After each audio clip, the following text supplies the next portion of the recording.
Verdun was not chosen to be captured. It was chosen to be fed. In early 1916, the German command opened a battle designed not for speed, but for consumption. This was not about taking a city. It was about forcing France to stand in one place and bleed there. When the guns opened, they did not stop. Hours became noise. Days became vibration. The sky cracked again and again, until soldiers could no longer tell where one explosion ended and the next began. Verdun did not feel like a battlefield. It felt like a furnace switching on and never switching off. Verdun worked because France could not walk away. It was a fortress, a symbol, a promise carved into stone. If Verdun fell, it would not just be a military loss, it would feel like surrender. And the German plan relied on that feeling. The objective was never a breakthrough, it was pressure. Every French unit sent in was expected to be replaced and replaced again until replacement itself became impossible. Verdun was not about winning fast, it was about making survival unbearably expensive. At Verdun, the sky killed more men than rifles. Shells fell so constantly that soldiers stopped listening for them. The ground moved, trenches vanished, landmarks ceased to exist. Men learned a new fear, not of being shot, but of being erased. No warning, no enemy in sight, just the sky deciding. Survival became smaller, one breath, 1 second, then another. Verdun survived because it was fed. A single road carried everything. Shells, food, medicine, men. Day and night it moved. If the road stopped, Verdun would fall. So it never stopped. This was not supply, it was circulation. Verdun consumed faster than it could be filled, and still the line kept moving. This is what industrial war looks like. Verdun stopped being about ground. It became about meaning. You are here to hold, not advance, not retreat. Hold. Sandbags torn, rifles jammed, hands bleeding. Still they held, because if Verdun broke, France would break with it. And so men endured what should have been impossible. Douaumont was supposed to be a lock on the front line. Heavy concrete, steel turrets, and a name that sounded like certainty.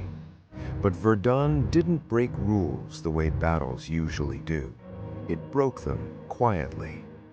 Inside the fort, the air was cold and damp. Corridors curved like tunnels in a ship.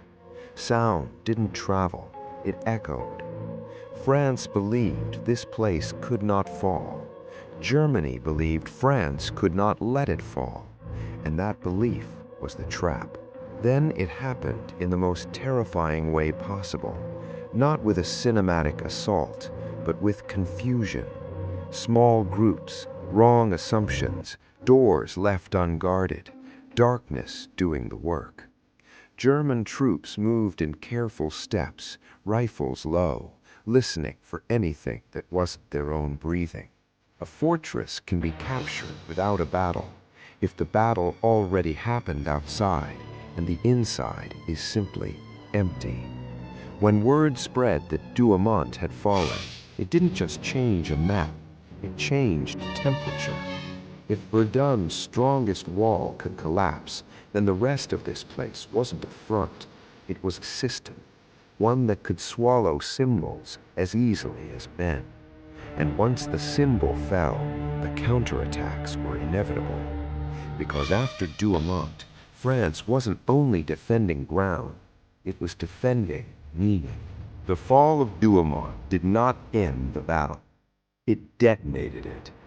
France could not accept the loss. not because of strategy, because of what it meant. Verdun without Douaumont felt exposed, wounded, unfinished. Orders moved faster than preparation. Units were rushed forward with incomplete maps, vague objectives, and one instruction that mattered more than all the rest: take it back.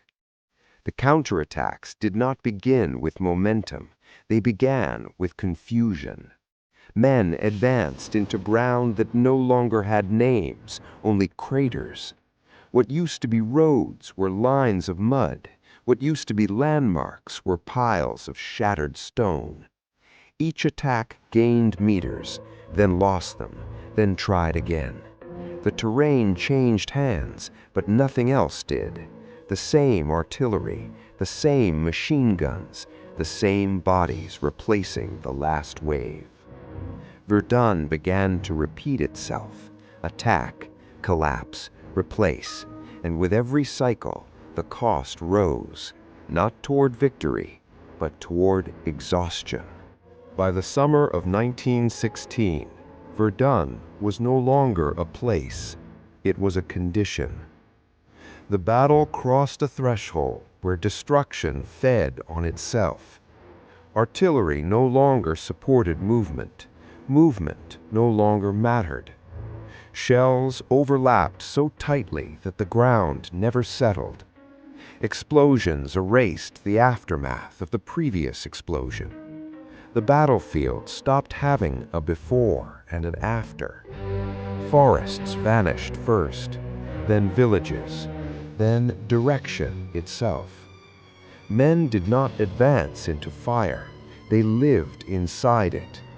Survival was no longer about tactics or courage, it became statistical. To live meant being missed by chance. Verdun was now a firestorm, and everything inside it burned at the same rate. At Verdun, death stopped being exceptional. It became routine. Casualty lists grew faster than explanations. Names were added, crossed out, replaced. Battalions existed on paper longer than they did in the field. Losses were no longer described in lives, but in ratios, percentages, acceptable numbers. Commanders spoke of endurance, not survival, of capacity, not people. A unit was spent, another was available. And somewhere between the figures and the orders, men vanished into accounting. Verdun did not ask who was lost. It only asked how many more could be used. Months passed. Verdun remained. No decisive breakthrough, no final collapse, only ground traded for bodies again and again. By late 1916, both sides claimed endurance as success. They spoke of holding, of not yielding. But endurance was not victory. It was survival stretched thin. Verdun proved something darker. Industrial war could continue long after purpose was gone. The guns slowed. The lists stopped growing as fast, but nothing was resolved. Verdun did not end the war. It taught the war how to last. And what came next would not be smaller.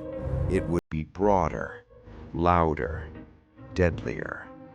The Somme was already waiting. Verdun taught the war how to last.